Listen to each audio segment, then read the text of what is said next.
El Salvador is the first country to accept Bitcoin as a legal tender and issue digital assets instead of requesting a loan from the International Monetary Fund. Mr. Nicolas will share more information about these exciting events. Enjoy the interview.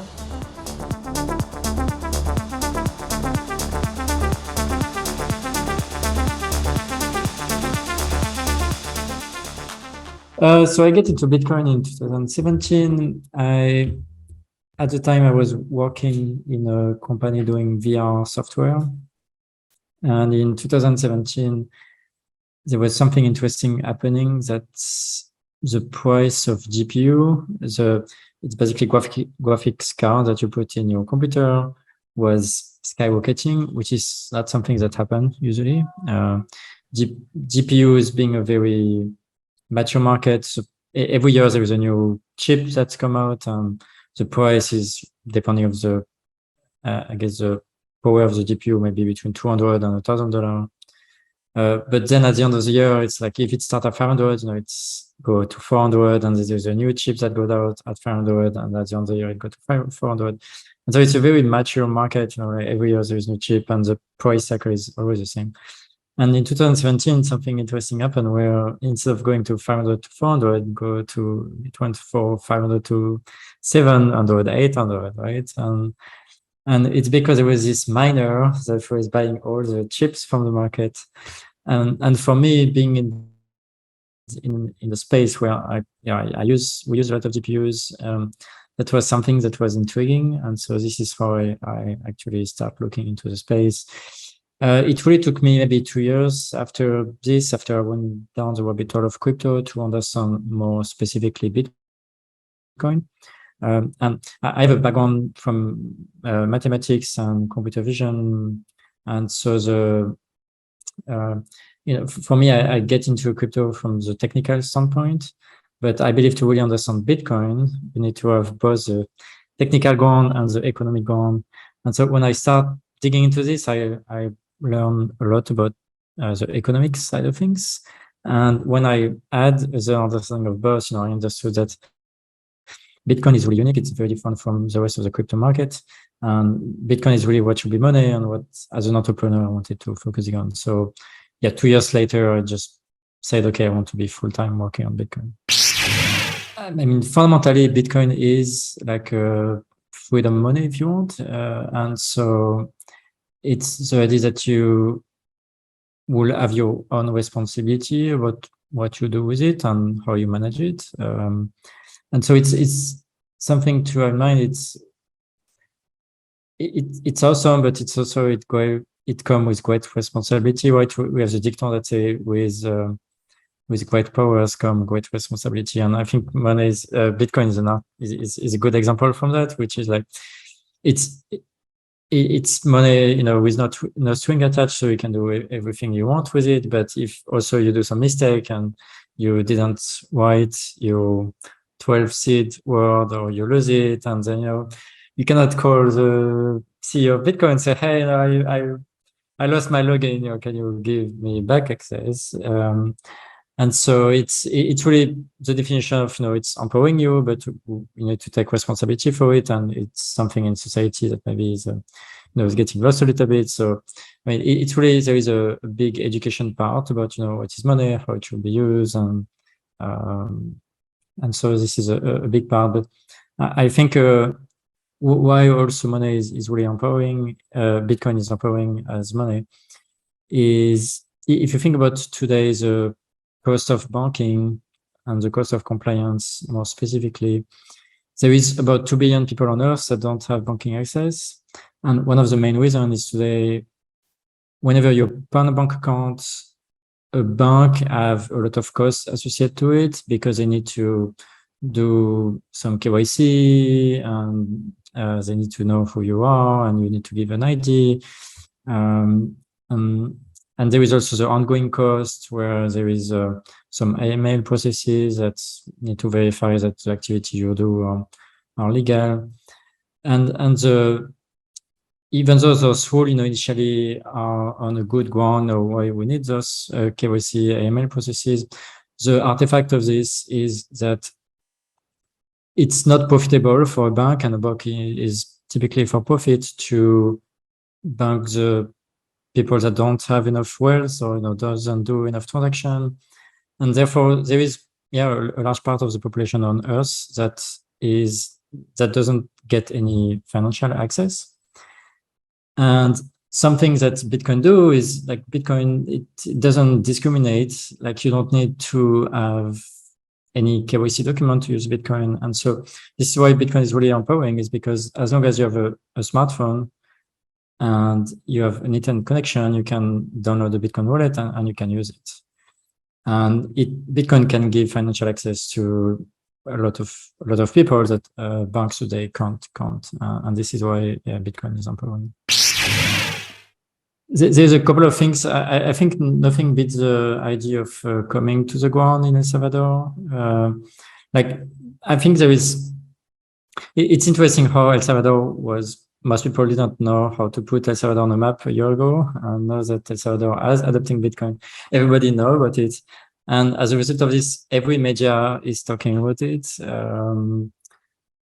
And the challenge is a lot of those media reporting to it actually don't really know what's happening. And it's often a viewpoint about like, if they like Bitcoin, it would be a good report. If they don't like Bitcoin, which is a lot of financial media, like they will maybe criticize what they feel is not right in the country. I believe, nothing beats the experience of coming down in El Salvador, whether it's in capital city of San Salvador or maybe El Zonte, where the Bitcoin revolution started there. I can only recommend to visit and experience yourself, like to pay with Bitcoin and see, how it works, and the fact that it actually works very well. We hosted, for instance, like a conference from central banker in the spring, where there were about 44 central banks that all around the world, from developing countries that come to El Salvador, and they got to experience what it is to use like a Lightning wallet. And it was eye-opening for them, but it was really the experience of being in the place where you can pay with Bitcoin and discussing with the local to see how it works, and understanding that you can then send money across country instantly with final settlement, but you really have to be on the ground, I think, to see that happening. What you will read online, I think, is not a good, typically, representation of what's happening on the ground. We are hosting a conference in November called Adopting Bitcoin. I think it will be also good. Like, assuming someone wants to come in El Salvador to experiment Bitcoin, coming during this week is a good time, because it will be about 1,000 Bitcoiners coming from around the world during this conference. So I think there is two categories of country when it comes to adopting Bitcoin. There is a country that have their own currency, and there is a country that don't. In my opinion, the countries that will adopt Bitcoin the sooner are probably countries that don't have their own currency. So if you think about El Salvador, they used to have their own currency 20 years ago, and then they start using the US dollar. And so for the last 20 years, they use the US dollar. And as a government, when you think about, whether I'm using the US dollar or I'm using Bitcoin, in both cases, unless I'm the United States, but if I'm a non-US country, it means I'm using someone else's currency, or maybe for Bitcoin, it's no one else's currency, but it's not my currency. And why does it matter is because if you have a printing press, right, if you can, as a government, if you have more pay to debt, and you have the ability to print more money, like it's a very powerful tool that maybe you want to keep, right? And of course, there is a lot of side effects, like the high inflation, and maybe that lead to hyperinflation.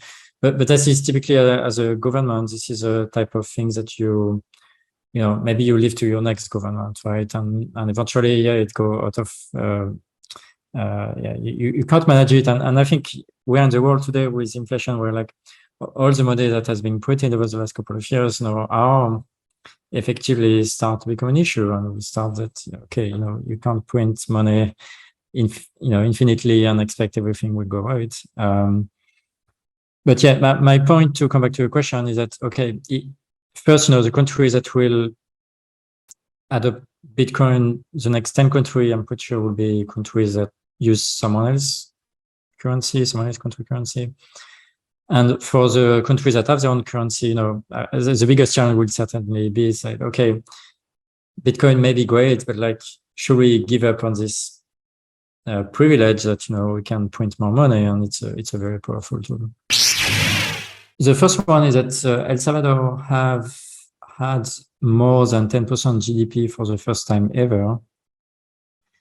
And again, if you read at all the media that are against Bitcoin will all say, oh, this because of this, because of that. But it's interesting that a year ago, El Salvador adopted Bitcoin, and a year after, for the first time, the country have such an increase in GDP.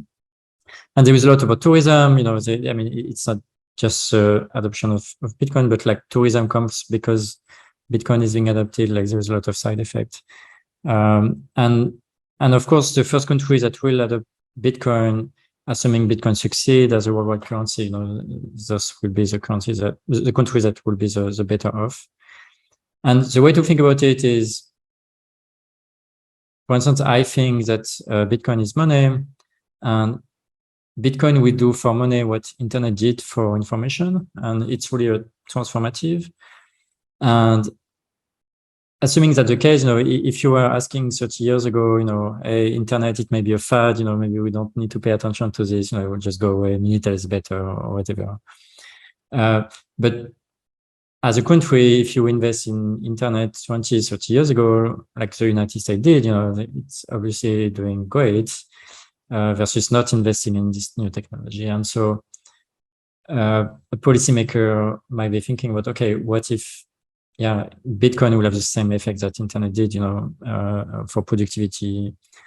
And so if that's the case, it's better to invest into it early.